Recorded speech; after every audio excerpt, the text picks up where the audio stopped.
मेरा नाम भविका बहन हेमंत भाई माह्यावंशी कक्षा 8। आज मैं आपको बेटी बचाओ के बारे में कुछ कहना चाहती हूँ। मेरी आपसे एक ही विनती है कि आप ध्यान से सुनिए। मनुस्मृति में कहा है कि यत्र नार्यस्तु पूज्यते रमन्ते तत्र देवताः, यानी कि जहाँ नारी की पूजा की जाती है वहाँ देवता भी प्रसन्न होते हैं। ईश्वर ने जब सजीव सृष्टि का निर्माण किया होगा तब शायद पहले नारी का ही निर्माण किया होगा, तभी तो ये सजीव सृष्टि आगे बढ़ी। लेकिन ईश्वर ने जब सजीव सृष्टि का निर्माण किया होगा तब बेटा और बेटी में कोई भी अंतर नहीं रखा होगा। यह भेद हमने ही पैदा किया है। जब बेटा जन्म लेता है तब सब लोग खुशी से फूला नहीं समाते हैं और तरह तरह की मिठाइयाँ और पेड़े बांटने के लिए निकल जाते हैं। और जब बेटी जन्म लेती है तब सब लोग मायूस हो जाते हैं, जैसे कोई पहाड़ टूट पड़ा हो, बिजली गिरी हो। आखिर ऐसा क्यों? हाँ, हम लोग जानते हैं कि बेटी तो आखिर पराया धन है, पराया धन।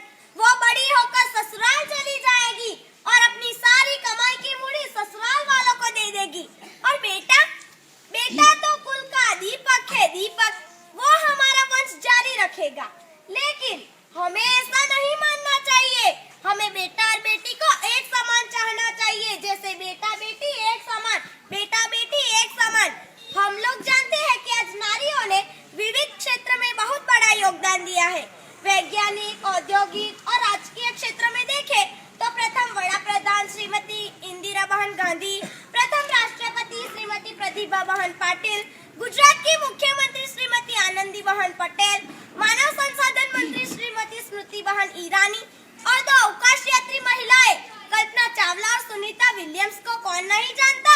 इन दोनों महिलाओं ने भी अवकाश में जाकर बहुत बड़ी प्रसिद्धि प्राप्त की है। इनकी माँ ने भी इनसे कहा होगा, मेरी गोद की शोभा सुख सुहाग की लाली, सही शान भिखारिन की मनोकामना मत वाली। इतना कुछ जानते हुए भी सभी माँ दुनियादारी और वंश को टिकाने के लिए अपने गर्भ की जांच करा के एक बेटे की लालच में एक बेटी को खत्म कर देना चाहती है। तभी एक गर्भ में पलने वाली बेटी अपनी माँ से कहती है, माँ मेरे अंग अभी इतने सुकोमल है कि मैं तुम्हें तुम्हारा पल्लू खींच के डॉक्टर के पास जाने से रोक भी नहीं सकती। माँ, मेरे शरीर पे जो शस्त्रक्रिया होने वाली है इनसे मुझे बहुत ही नुकसान होगा। माँ, तुम मुझे इनसे बचा लेना। माँ, मुझे बचा लेना। मैं भी इस पृथ्वी पे जन्म लेना चाहती हूँ। मैं भी आपको माँ कह के पुकारना चाहती हूँ। मुझे ज्यादा चीजों की जरूरत नहीं होगी माँ। मैं बड़े भाई या बड़ी बहन के पुराने कपड़े पहन लूंगी। मैं पापा के मुंह से प्यारी प्यारी नन्ही लाडली शब्द सुनना चाहती हूँ। मैं दादा दादी नाना नानी के मुंह से कहानियाँ सुनना चाहती हूँ।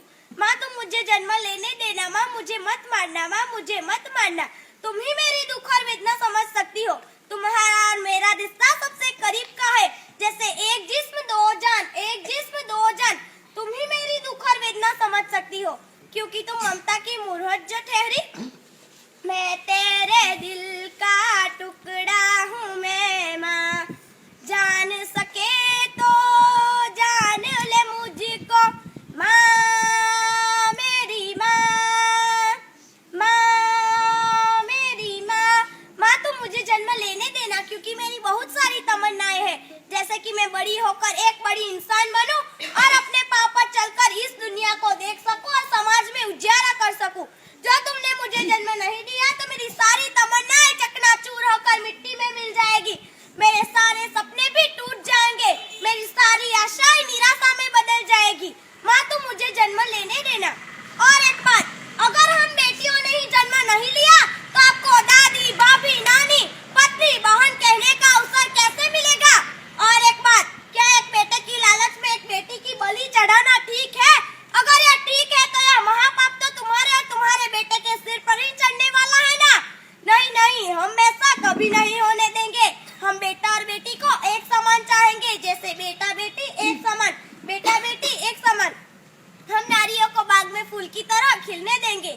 हम आज से प्रण कहते हैं कि हम कभी भी भ्रूण हत्या नहीं करेंगे और नारियों का मान जारी रखेंगे। आखिर मैं भी एक बेटी हूँ, मैं भी कुछ कहना चाहती हूँ। बेटी हूँ मैं बेटी, मैं तारा बनूंगी। बेटी हूँ मैं बेटी, मैं तारा बनूंगी। तारा बनूंगी मैं, सहारा